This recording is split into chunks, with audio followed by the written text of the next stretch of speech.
Bien. Pueden ver mi presentación, ¿verdad? Es la forma integral de la ley de Ampère. Este es como el análogo que tenemos en 415 con el análogo de la ley de Gauss. O sea, en 321 teníamos la ley de Gauss, aquí en 415 tenemos la forma integral de la ley de Ampère, que nos va a ser útil en casos de mucha simetría, ¿verdad? Bueno, entonces comencemos.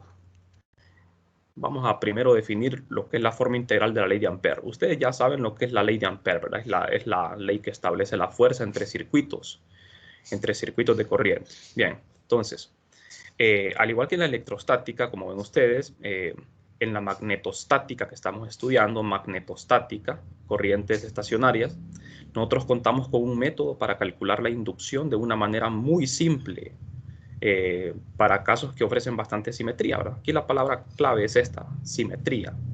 Entonces, la ley de Ampère en forma integral es esta que tenemos acá. No voy a hacer toda la derivación en esta clase, ¿verdad? Porque me llevaría demasiado tiempo, ocuparía toda una clase para poder derivar esta expresión, ¿verdad? Al igual que con la ley de Gauss, ¿verdad? Que el procedimiento es un poquito largo, porque hay que considerar lo que son ángulos sólidos. Entonces, vamos a tratar de resumir todo esto a la mayor brevedad posible. Entonces, esto que ustedes ven acá es lo que tienen que aprenderse ustedes, la forma integral de la ley de Ampère. Es el análogo, como les digo, de la ley de Gauss. Entonces, en la ley de Ampère lo que tenemos es una integral de línea, pero en una trayectoria cerrada. Este es un requisito, ¿verdad? Que la trayectoria tiene que ser cerrada. Y vamos a integrar sobre una línea, una curva. La curva puede tener cualquier forma. Y la integral de línea del campo de inducción magnética sobre dicha línea tiene que ser igual a la corriente encerrada multiplicada por la permeabilidad del vacío. Por la permeabilidad del vacío, ¿verdad? Porque hasta el momento no hemos tocado el tema de la materia, estamos trabajando en el vacío. Entonces, esta es la famosa ley de Ampère en forma integral. Bien, es un método bastante sencillo para encontrar campos magnéticos. Ustedes se van a sorprender acá de lo fácil que es, ¿verdad? Calcular un campo magnético con la ley de Ampère. En unas 3 líneas lo pueden resolver, ¿verdad? Y de aquí en adelante, en lo que resta del curso, ustedes van a poder hacer uso de esta forma integral para calcular campos, de manera que ya lo van a sentir más fácil. Bueno, entonces, acá la integral se toma con respecto a una trayectoria cerrada, C. Esta es la curva C, que tiene que ser cerrada. Si no es cerrada, no aplica, ¿verdad? La forma integral. Entonces, esta corriente va a ser la corriente total que está encerrada dentro de esa curva. Corriente total, que puede ser corriente de cualquier tipo, la volumétrica, superficial o también filamental. Bien. Entonces, a la curva C que tenemos ahí en esa trayectoria, le llamamos una trayectoria amperiana. ¿Se acuerdan ustedes 321 que llamábamos a la superficie gaussiana? Entonces a esta trayectoria le vamos a llamar trayectoria amperiana. Y si existe más de una corriente fuente encerrada dentro de esa trayectoria amperiana, nosotros simplemente vamos a extender esto a una sumatoria para incluir todas las corrientes. Y en la sumatoria de la corriente me da lo que es la corriente encerrada. Bien, entonces tenemos la corriente total encerrada, neta por la corriente neta encerrada por la trayectoria de integración. ¿Qué va a ser esto? Siempre recuerden esto, corriente encerrada. Este es el subíndice encerrado. Bueno, entonces, supongamos de que tenemos una trayectoria imaginaria, ¿verdad? Las trayectorias amperianas son imaginarias. Dentro de esta trayectoria tengo 3 corrientes, miren, filamentales. 2 corrientes van hacia arriba, una corriente va hacia abajo, de manera que las 2 que van hacia arriba serían positivas y la que va hacia abajo negativa. Entonces, ¿cuánta corriente encerrada hay dentro de esta trayectoria? La suma de las 3 corrientes produce 2 corrientes, ¿verdad? Porque se supone que cada corriente tiene la misma magnitud. Entonces, al sumar estas 3 corrientes, esto va a ser equivalente a tener una sola corriente, porque esta que va hacia abajo cancelaría una, ¿verdad? Entonces quedaría solamente una corriente. Entonces, eso es un aspecto muy importante, ¿verdad? A tomar en cuenta, que a la hora de hacer uso de la ley de Ampère, usted va a tener que sumar todo lo que está dentro de la curva amperiana, ¿de acuerdo? Y la regla de la mano derecha la vamos a seguir utilizando, ¿verdad? Porque cuando nosotros integramos a lo largo de una trayectoria cerrada, tenemos que elegir un sentido para la trayectoria. Bueno, tenemos otra vista, una vista superior de la trayectoria amperiana anterior. Esta trayectoria amperiana, nunca vamos a utilizar trayectorias así, porque nosotros vamos a emplear únicamente la ley de Ampère para casos de simetría. Y aquí, como ustedes ven, esta trayectoria es arbitraria. Esta trayectoria tiene una forma irregular, solo es para fines de explicación, ¿verdad? Entonces, la corriente esta I2 está entrando, por eso tiene una cruz, y estas dos corrientes están saliendo, tienen un puntito. Esta es una notación que vamos a seguir empleando, ¿verdad? Lo que entra es una cruz y lo que sale es un punto. Entonces, estas dos corrientes salen, esta entra. Entonces aquí tenemos la corriente total encerrada, es I sub 1 menos I sub 2 más I sub 3. I sub 1 y I sub 3 positivos porque están saliendo, y la corriente I sub 2 negativa porque está entrando. Bien, entonces eso es con respecto a lo que es la corriente encerrada. Ahora bien, vamos a hacer una relación con lo que es la ley de Gauss para que ustedes tengan un mejor panorama de qué es lo que vamos a hacer de ahora en adelante. Con la ley de Gauss, que también se emplea solo para casos de simetría, tenemos lo siguiente. Nosotros cuando hacemos uso de la ley de Gauss, usamos una superficie gaussiana imaginaria. Solo importa la carga. Aquí es carga encerrada dividida entre la permitividad del vacío. La superficie debe ser cerrada. Ese es un requisito, superficie cerrada. Y solo se puede aplicar la ley de Gauss para encontrar campo eléctrico para casos de simetrías como estas: esférica, cilíndrica y plana. O sea que la ley de Gauss solo me sirve para calcular tres campos: el de una esfera, un cilindro infinito y un plano infinito. Si recuerdan eso, ¿no? ¿Qué pasa con la ley de Ampère? Tiene un aspecto muy similar al de la ley de Gauss, la forma, solo que aquí es una trayectoria, no es una superficie. La ley de Ampère usamos una trayectoria amperiana imaginaria. Solo importa la corriente encerrada, como ven aquí. La corriente que está fuera de esa trayectoria no me interesa, ¿verdad? La trayectoria debe ser cerrada, también es un requisito que tiene que ser cerrada. Y solo es útil para calcular campo B cuando hay simetrías como estas: líneas infinitas, planos infinitos, solenoides ideales infinitos y bobinas toroidales. Una bobina toroidal es una dona, tiene forma de una dona. O sea, cuando hablemos aquí de toro, un toro en matemática es una dona, ¿verdad? Entonces, solo para estos cuatro sistemas me va a servir la ley de Ampère. O sea que ustedes dirán, bueno, tanto la ley de Gauss como la ley de Ampère tienen muchas desventajas, ¿verdad? O sea, son bastante rápidos para encontrar campos, pero la verdad que son muy limitados, porque para la mayoría de situaciones no nos sirven. Solo nos sirven para estos cuatro casos. O sea que si usted tiene una línea que no es infinita, no puede emplear la ley de Ampère. Si tiene un plano que no es infinito, no puede hacer uso de ella también. Si tiene un solenoide ideal, pero no infinito, tampoco puede usar la ley de Ampère en forma integral. Y en una bobina toroidal siempre se puede utilizar, ¿verdad? Porque las bobinas toroidales generalmente tienen que ser cerradas, ¿verdad? Pero básicamente solo para estos cuatro casos nos va a servir. Entonces, este tema es bastante sencillo comparado con el anterior, porque en este tema solo nos vamos a restringir a usar estos casos de simetría. Entonces, los problemas que vamos a resolver acá son básicamente problemas así como estos. Entonces, vamos a resolver aquí estos problemas para que ustedes vean cómo emplear la ley de Ampère. Entonces, pero antes de caer a los problemas, a los ejercicios, vamos a tener que hacer otros cálculos muy importantes.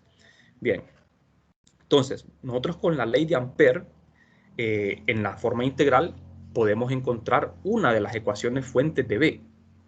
Recuerden que en 321 ustedes calcularon la divergencia de E y el rotor de E. Esas eran las ecuaciones fuentes del campo eléctrico. Aquí tenemos que buscar las dos ecuaciones fuentes de B, que son la divergencia y el rotor. Entonces, la ley de Ampère a mí me va a servir para encontrar lo que es el rotor de B. Según el teorema de Helmholtz, para cada campo vectorial hay dos ecuaciones fuente, que son la divergencia y el rotacional.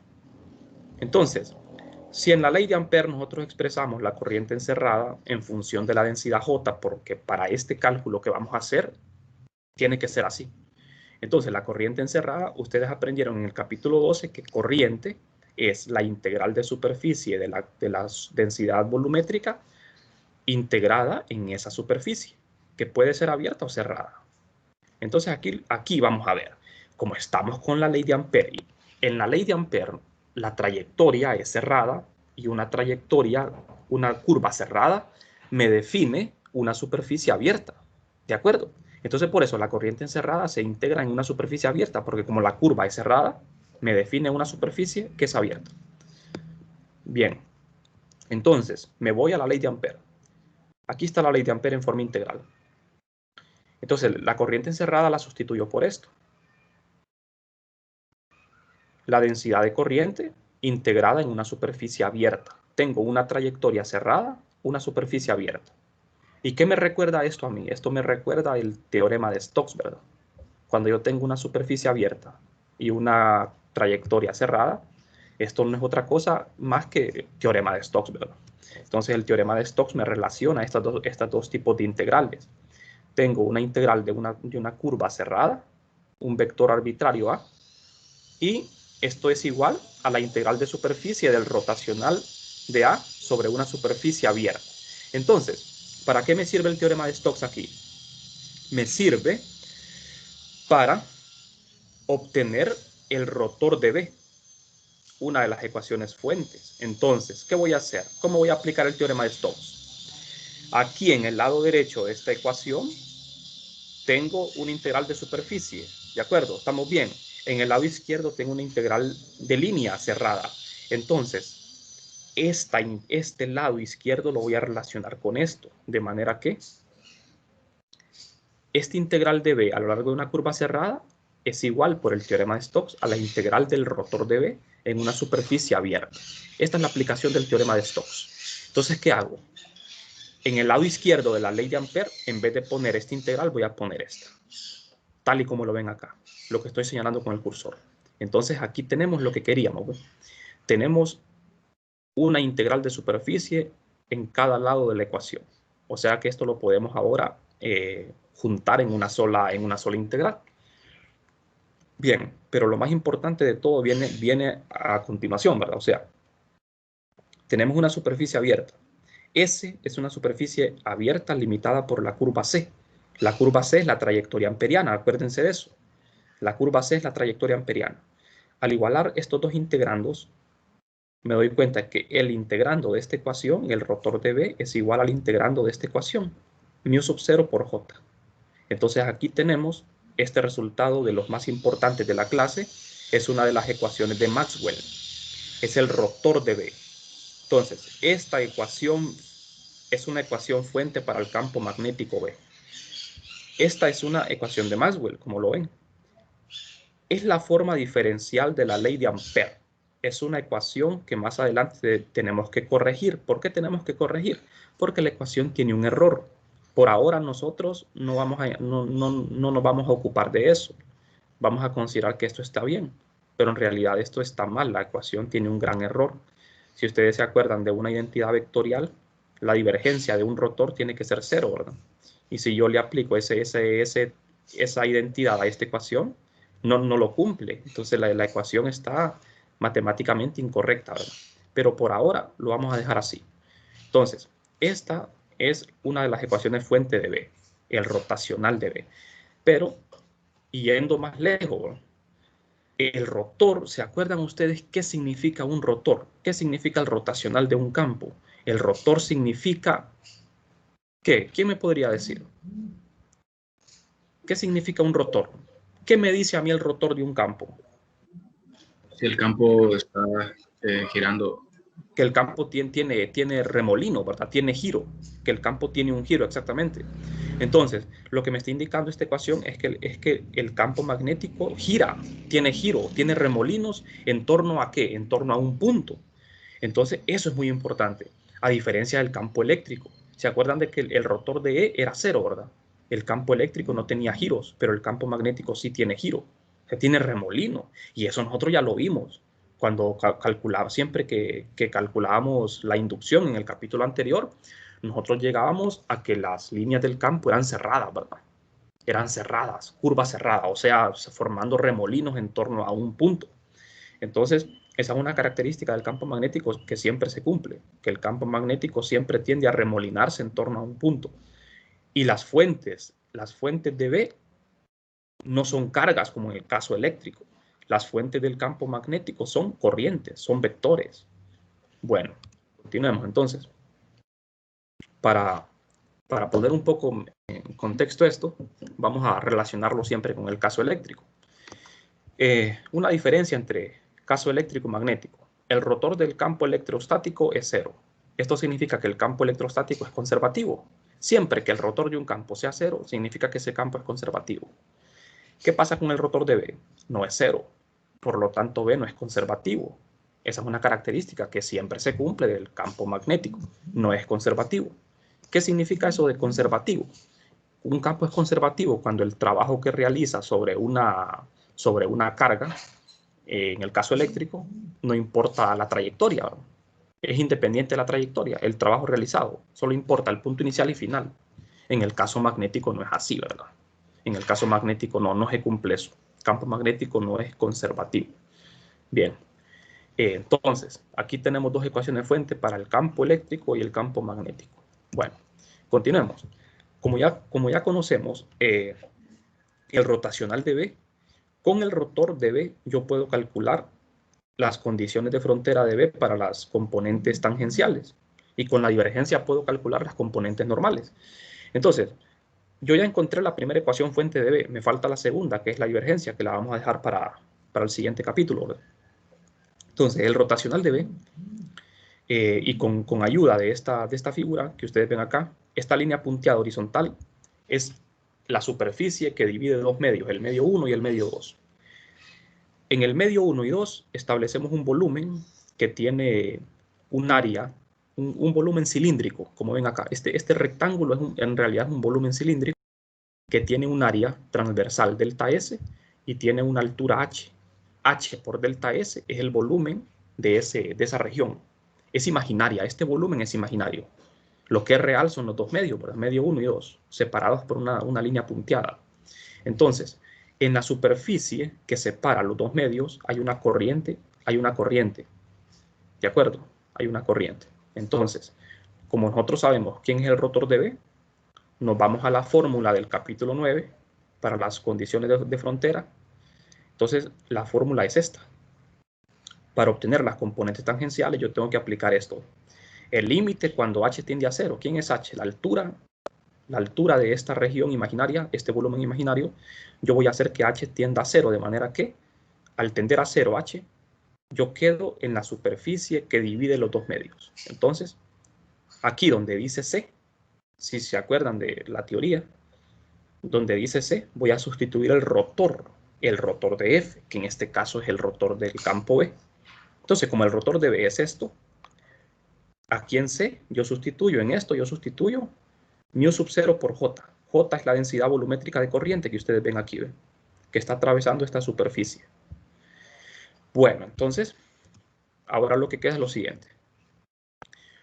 La corriente total a través de esa superficie en la capa de transición, nosotros cuando hacemos H tiende a cero, en lugar de un volumen lo que tenemos es una superficie. Entonces, ¿qué sucede? Aquí yo tengo densidad volumétrica, pero cuando H tiende a cero lo que queda es una superficie. Entonces, en lugar de J, tengo que cambiar J por una K. Eso es lo que pasa. Entonces la corriente se reduce a la corriente superficial K, de manera que en la superficie de transición lo que va a aparecer ahí es una K, densidad superficial multiplicado por delta S. Cuando aquí el producto J por H, fíjense bien, J por H lo cambiamos por K. ¿Por qué razón? Por esto que ven aquí. El límite cuando H tiende a cero de H por J es igual a K. Porque cuando H se acerca a cero, lo que tengo es una superficie. Y cuando tenemos superficie, tenemos que utilizar la densidad superficial de corriente. Entonces, aquí en el diferencial de corriente, yo cambio esto por esto, donde aparece la K. Bien, y ya con esto, me voy a la ecuación, a esta, y aquí, en este límite, en el lado derecho, hacemos la modificación, ponemos mu sub 0 por K. Y esto sería prácticamente todo, ¿verdad? Aquí solo recordar algo del capítulo 9 de las condiciones de frontera, que para dejar expresadas las componentes tangenciales de una manera más simple, hacemos un triple producto cruz con n. N es un vector normal.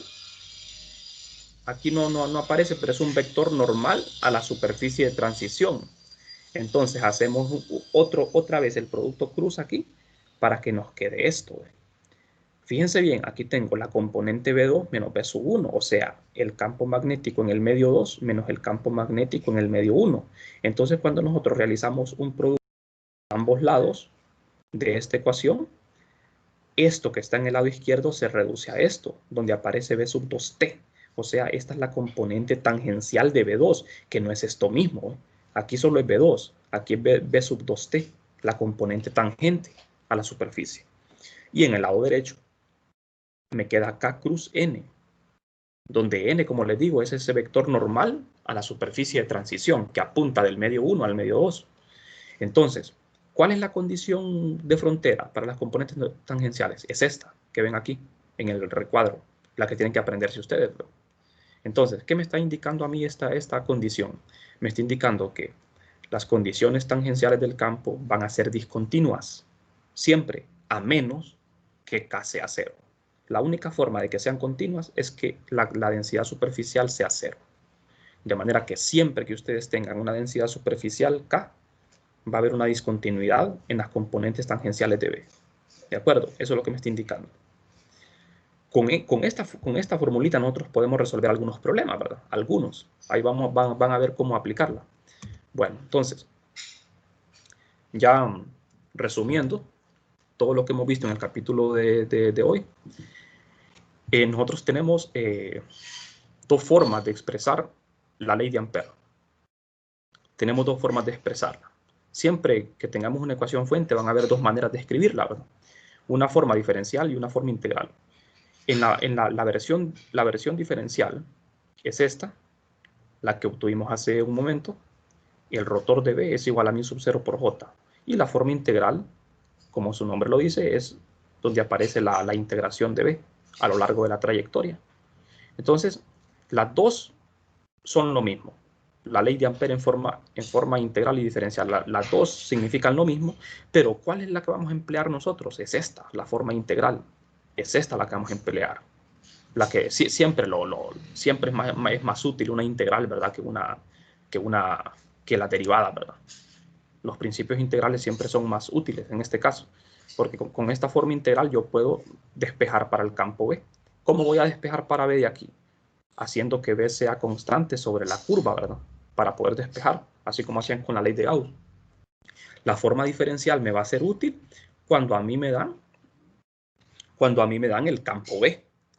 O sea, a usted le dan el campo magnético, usted realiza las derivadas, o sea, el rotor, y encuentra J. Que en ese caso, digamos que no es tan útil ese caso, ¿verdad? El caso útil es este, cuando usted quiere conocer B. Tiene que despejarlo de acá. Entonces, vamos a hacer lo siguiente. Vamos a ver las aplicaciones de la forma integral. Vamos a emplearlo en la forma integral, tal y como lo ven aquí. Pero, al igual que lo hacíamos con la ley de Gauss, el problema es la correcta elección de la trayectoria de integración. Eso es lo que tiene que tener cuidado uno, ¿verdad? ¿Qué trayectoria de integración es la que van a elegir? Porque no todas les van a servir. Entonces, de acuerdo a la simetría que ustedes tengan, ustedes van a elegir una trayectoria. Bueno, entonces, solo podemos encontrar el campo B para 4 sistemas. Esos 4 sistemas son los que le mencionaba al inicio. Líneas infinitas, planos infinitos, solenoides ideales infinitos y una bobina toroidal. Solo estos 4 sistemas puedo resolver con la forma integral. ¿De acuerdo? Vamos a comenzar con el más simple, que es la línea infinita. Y tiene que ser infinita. Si no fuese infinita, como les decía, no se puede resolver, ¿verdad? No se puede resolver. Así de simple. O sea, si usted tiene una línea finita, lo que tendría que utilizar es la integral directa. Acuérdense que de aquí en adelante vamos a tener dos métodos para calcular campo magnético. Una es la forma integral y otra es la forma directa. La forma directa es la ley de Biot-Savart, que es la forma más complicada. Entonces, comencemos. El primer caso sería la corriente recta infinitamente larga. Tenemos un alambre infinito que conduce corriente I en este sentido, en la dirección de Z. Entonces, nosotros ya sabemos, ¿verdad? de que para un alambre infinito el campo magnético forma circunferencias concéntricas con el alambre. Estas circunferencias, a medida que me voy alejando del alambre, van estando cada vez más separadas. Entonces, una desventaja que tiene también la ley de Gauss y la ley de Ampère es que usted tiene que saber, tiene que conocer el campo antes de resolver el problema, o sea, por lo menos las líneas, cómo son las líneas. Eso lo tiene que saber, porque si no lo sabe no puede resolver el problema. Entonces aquí es donde le va a ser útil la regla de la mano derecha, ¿verdad? O sea, usted sabe de que para una línea infinita el campo tiene esta forma. Entonces usted sabe que la trayectoria de integración tiene que ser tal que sea constante el campo en esa trayectoria. Entonces, con solo ver las líneas de campo, que son circunferencias, yo sé que para una línea infinita lo que voy a utilizar como trayectoria amperiana es una circunferencia concéntrica con el alambre, de tal manera que en una circunferencia el campo es constante y yo lo puedo quitar de la integral. Entonces, eso es lo que vamos a hacer. Aquí lo tengo, miren. Aquí está el alambre. Dibujamos la trayectoria amperiana imaginaria. Esta trayectoria punteada es una trayectoria imaginaria que tiene un radio arbitrario ρ. Siempre las trayectorias amperianas van a tener un radio arbitrario, en este caso es ρ. Vamos a usar coordenadas cilíndricas. Le pongo C a la trayectoria. Entonces, la corriente va hacia arriba. Ahora bien, al revisar la dependencia del campo B, nosotros podemos ver que el campo B de una línea solo tiene componente en phi. ¿De acuerdo? Lo que nosotros vamos a encontrar con la ley de Ampère es la magnitud de B. La dirección nosotros la damos al final, ¿verdad? Por la regla de la mano derecha. Entonces, el aspecto que tendría el campo magnético de una línea es este, en la dirección de phi positivo. Por la regla de la mano derecha, phi positivo, ¿verdad? Si la corriente fuese para abajo, sería en phi negativo. Entonces, este campo va en phi positivo. Entonces, la trayectoria de integración que yo voy a elegir para calcular este campo va a ser una circunferencia imaginaria concéntrica con el alambre. Si la trayectoria no fuese concéntrica, ¿podríamos calcular B? No, ¿verdad? Si la trayectoria no fuese concéntrica, no, porque en ese caso B ya no sería constante. Entonces, ¿qué sigue ahora? Aquí, en esta figura, lo que sigue es el DDS que aparece en la forma integral. ¿Quién es el DDS? Es un elemento de línea en coordenadas cilíndricas que es ρ d de phi en la dirección de phi. Entonces, fíjense bien, el campo va en la dirección de phi positivo y nuestro DDS también tiene que ir en phi positivo. Porque Licenciado, si no, ajá, digan. una pregunta. El campo va en dirección de phi si la corriente va hacia arriba. Sí. En el caso de que sea, por ejemplo, como una bobina, ¿en qué dirección iría el campo? Si fuera una bobina sería un solenoide, el campo iría en Z. El campo en ese caso iría en la dirección de Z. Entonces, en ese caso, la trayectoria amperiana no tiene nada que ver con una circunferencia. Entonces, la trayectoria amperiana para una bobina sería un rectángulo. Tendría que ser un rectángulo. Ese es un caso más difícil, para que lo vamos a hacer tal vez en la clase de mañana, lo vamos a resolver. Entonces, una bobina, ¿verdad?, que es un solenoide, el campo va en Z, ya no va en phi. Entonces, como el campo va en Z, usted tiene que usar un DDS que vaya en Z también. Entonces aquí mi DDS tiene que ir en phi, en la misma dirección de B. ¿Por qué tiene que ser así? Porque, como yo veo en la ley de Ampère, el DDS y B tienen que hacer un producto punto, ¿verdad? B con DDS. Entonces, si B va en Z y DDS va en phi, esto se hace 0. Entonces, la dirección de B tiene que ser la misma dirección de DDS para que esto no se cancele. Y B tiene que ser constante en la trayectoria para poderlo quitar de la integral y poderlo despejar, ¿verdad? Entonces, aquí yo me fijo de que el DDS también va en phi. Ahora bien, el campo va en la dirección de phi positivo, DDS va en phi positivo. ¿Usted puede poner el DDS en phi negativo? Sí puede, ¿verdad? Pero por costumbre siempre se elige que el DDS apunte en la dirección positiva de phi. ¿De acuerdo? Siempre vamos a tomar el DDS de esa forma, en el mismo sentido del campo B, para no tener que tener un signo menos ahí. Entonces, como ven, son paralelos. ¿Qué sigue ahora? Como yo tengo la trayectoria amperiana, que es una circunferencia de radio ρ, Aquí tengo planteado el campo, solo la dirección, ¿verdad? Lo que yo ando buscando es el campo. O sea, aquí solo tengo la dirección. El DDS también va en phi. Entonces, ¿qué voy a hacer? Sustituir en la integral. B y DDS. Hacemos el producto interno. Vamos a integrar en la circunferencia, ¿verdad? Es una trayectoria cerrada, integro de 0 a 2pi. Entonces aquí, phi.phi es 1, me queda esto. El campo B lo saco. ¿Por qué le pongo B depende de ρ? Claro, B depende de ρ, ¿verdad? Porque entre más me alejo de la línea, B va disminuyendo, depende de ρ, de la distancia. Pero B es constante a lo largo de toda esa trayectoria. B es constante, vale lo mismo. ¿Se dan cuenta por qué, verdad? B vale lo mismo en toda esta trayectoria imaginaria. ¿Ve? Tiene el mismo valor porque está a la misma distancia ρ de la varilla. Entonces, como es constante, sale del integrando y se puede despejar, ¿verdad? Resuelvo esta integral, me queda 2pi. 2pi por ρ por b es el resultado de la integral. ¿De acuerdo? Este es el resultado. Entonces, ¿qué voy a hacer ahora? Por la ley de Ampère, esto lo igualo a μ sub 0 por i. Y de aquí despejo para b. Esto es bastante simple. Despejo para b y tenemos el campo de una línea infinita. Bastante fácil, ¿verdad? Comparado con la ley de Biot-Savart, que era un procedimiento más largo, había que hacer una integral larga. Ahora es bastante sencillo. Cuando ustedes agarran práctica en esto lo resuelven en unas 2 líneas, ¿verdad? Porque uno se aprende, ¿verdad? Que esta integral, esto da 2pi, entonces bastante sencillo. Es bastante sencillo. Aquí lo complicado es únicamente elegir la trayectoria, ¿verdad? Una vez que uno elige la trayectoria y que la trayectoria y que B sea constante en esa trayectoria, ya el problema ya lo tenemos, ¿verdad? Entonces, este es el campo de una línea infinita. Es el mismo que tuvimos con la ley de Biot-Savart, pero con un método mucho más fácil. Bien, entonces hemos resuelto el primer problema, el de la línea infinita. Ahora vamos a ver qué sucede con un cilindro infinitamente largo. Un cilindro infinito y una línea infinita es básicamente lo mismo, lo único que el cilindro infinito, ¿verdad? El cilindro tiene un volumen, mientras que la línea no, ¿verdad?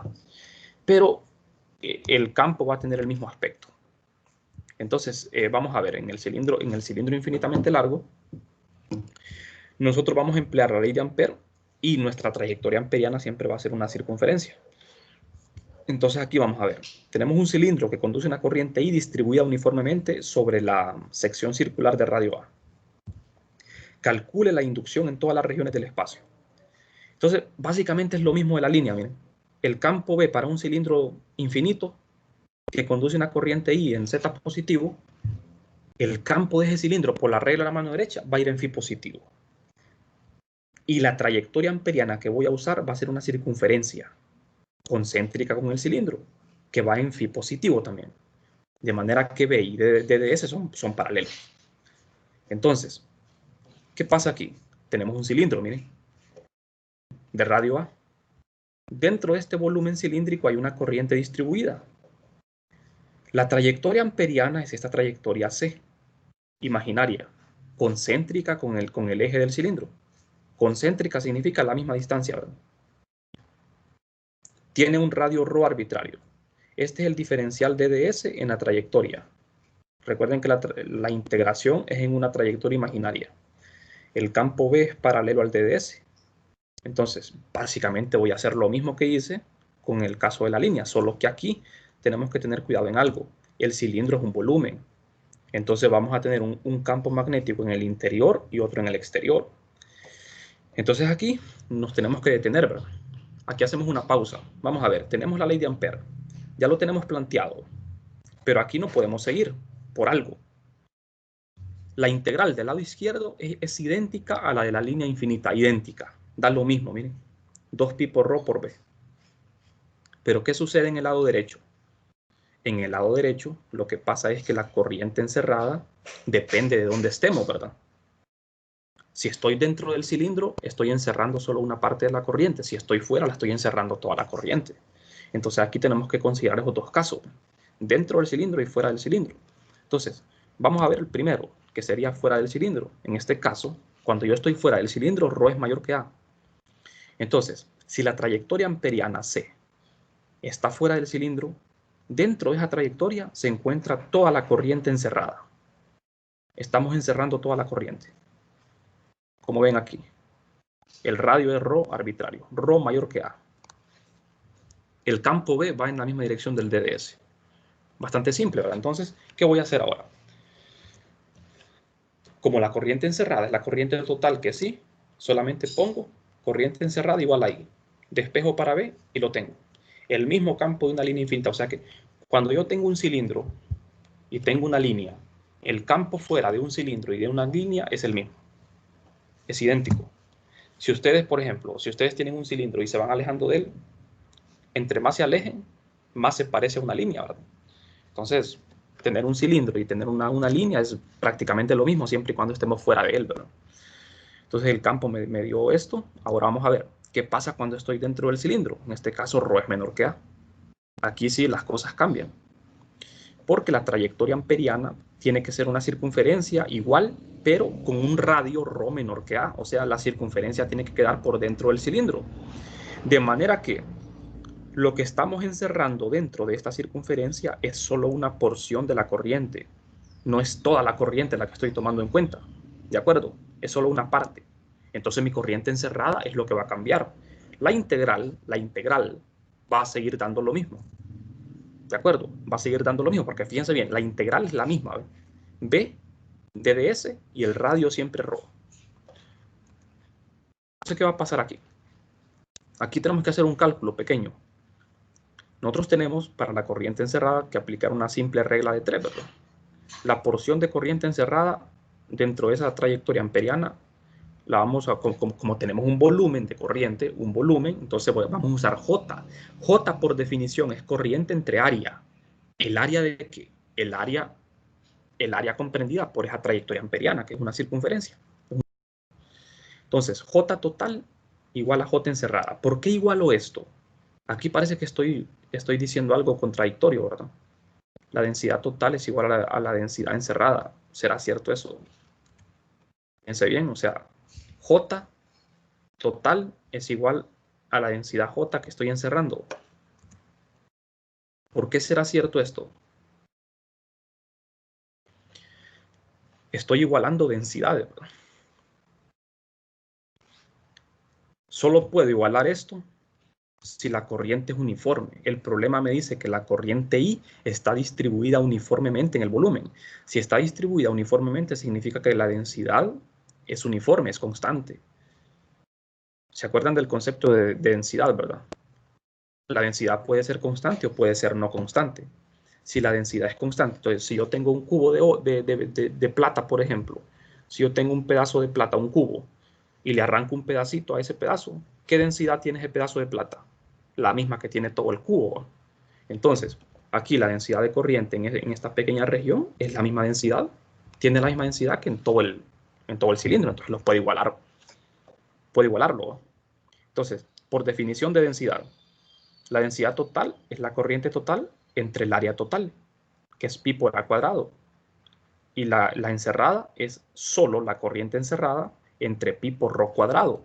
Rho es el radio de la circunferencia amperiana y A es el radio de la circunferencia del cilindro. Entonces, aquí estoy igualando dos cosas que son iguales. ¿Para qué voy a despejar aquí? Para la corriente encerrada. Encerrada en la trayectoria amperiana. Despejo para la corriente encerrada y tengo esto. Pi por rho cuadrado entre pi por a cuadrado se cancela pi. Me queda en función de la corriente total. Miren. La corriente encerrada es una fracción de la corriente total. Rho es menor que A siempre. Como Rho siempre es menor que A, esa fracción Rho entre A siempre va a ser un número menor que 1. Entonces, ¿qué significa eso? Que solo estoy encerrando una porción de la corriente total. ¿Les queda claro este concepto aquí, verdad?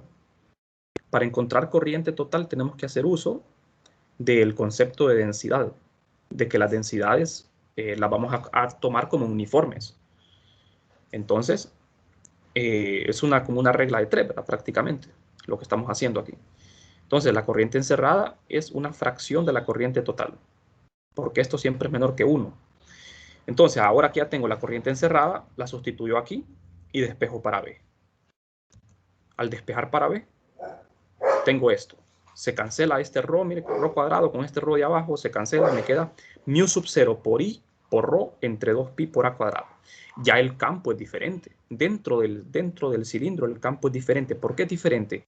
Porque depende directamente de ρ. O sea, es directamente proporcional a ρ. En cambio, el de una línea, cuando estoy fuera, el campo es inversamente proporcional a ρ. Aquí tengo en resumen, miren, el campo fuera del cilindro y dentro del cilindro. Fuera del cilindro, cuando ρ es mayor que a, la relación es inversa con respecto a ρ, y aquí es directa. O sea que si ustedes quieren dibujar esto, lo que van a ver es dentro del cilindro ustedes verían una línea recta y fuera de él iría decayendo el campo, ¿verdad? O sea que lo tenemos resumido, pero siempre el campo es en la dirección de phi positivo. Siempre el campo va en phi positivo, ¿de acuerdo? Bueno, ahora, si ustedes quieren comprobar que estos dos resultados están correctos, ¿qué es lo que tienen que hacer? Analizar estos dos resultados en la frontera, donde ρ es igual a a. O sea, mire, fíjense bien esto. Si nosotros evaluamos los dos resultados en ρ igual a a, ambos resultados coinciden. Eso significa que los resultados, el cálculo está correcto. Si yo meto ρ igual a a en esos dos resultados, entonces fíjense, aquí ρ igual a a y acá ρ igual a a. Se va a cancelar este a con este a cuadrado y me queda esto. Los dos resultados son idénticos en la frontera. En la frontera son idénticos. ¿De acuerdo? Eso sucede porque no existe densidad superficial. Aquí es donde es importante esto, miren, tener en cuenta eso de las condiciones de frontera. Esto de que, o sea, la superficie del cilindro divide dos regiones, la región interna del cilindro donde hay corriente y la región externa donde no hay corriente, ¿verdad? Entonces, la superficie del cilindro es la superficie de transición entre dos medios.